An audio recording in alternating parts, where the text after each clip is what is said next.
వెనుకబడిన వర్గాలకు 42% రిజర్వేషన్లు దక్కకుండా మొగ్గలునే తెంచేయాలనే కుట్ర జరుగుతుందని ముఖ్యమంత్రి రేవంత్ రెడ్డి అన్నారు. బలహీన వర్గాలకు రిజర్వేషన్ వస్తే అధికారంలో వాటా అడుగుతారని భావించి భాజపాలో కులగణన లెక్క తప్పని తొండి వాదన చేస్తున్నాయని ఆరోపించారు. తెలంగాణలో కులగణనకు పునాదిరాయి పడితే పూరిట్లోనే గొంతు నొక్కాలని కొందరు కుట్ర చేస్తున్నారన్నారు.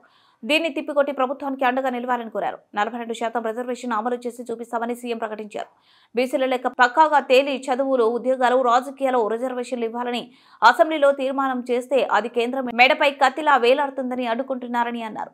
నాంపల్లి ఎగ్జిబిషన్ గ్రౌండ్ లో 17వ అఖిల భారత పద్మశాలి మహాసభ 8వ తెలంగాణ రాష్ట్ర పద్మశాలి మహాసభల ఆధ్వర్యంలో నిర్వహించిన సభకు ముఖ్యమంత్రి సీఎం రేవంత్ రెడ్డి హాజరయ్యారు.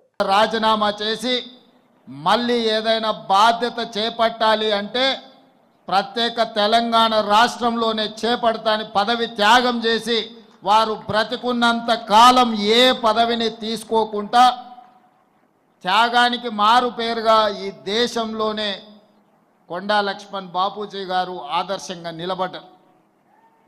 జలదృశ్యంలో మళ్ళీ తెలంగాణ ఉద్యమం ఆ నాయకుల పేర్లు ప్రస్తావించదలుచుకోలేదు, కానీ తెలంగాణ ఉద్యమం చెయ్యాలి అని రాజకీయ పార్టీని పెడితే వాళ్ళు కానీ వాళ్ళకి కావాల్సిన వాళ్ళు కానీ వాళ్ళ బంధువులు కానీ ఎవరు నిల్వ నీడ కూడా ఇవ్వలేదు.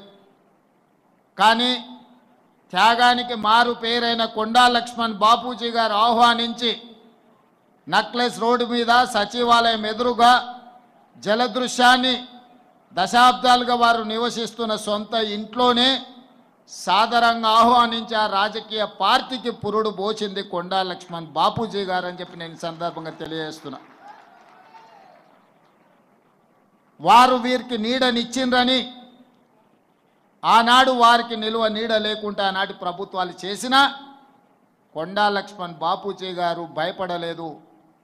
నేనున్నదే ఈ ప్రజల కోసం, నా త్యాగాన్ని ప్రజలు గుర్తు పెట్టుకుంటారు, ఈ ప్రజల కోసం సర్వం త్యాగం చేస్తా అని ముందు వరుసన నిలబడ్డది కొండా లక్ష్మణ్ బాపూజీ గారు.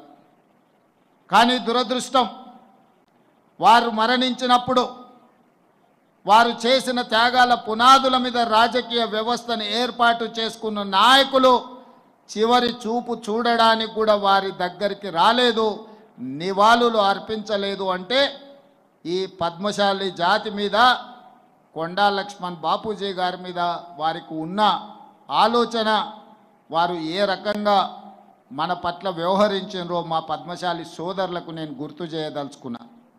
అదేవిధంగా ఈనాడు ఈ వేదిక మీద నుంచి తెలంగాణ ఉద్యమకారులకు, మా పద్మశాలి సోదరులకు నేను గుర్తు చేయదలుచుకున్నా. మళ్ళీ తెలంగాణ ఉద్యమంలో తెలంగాణ రాష్ట్ర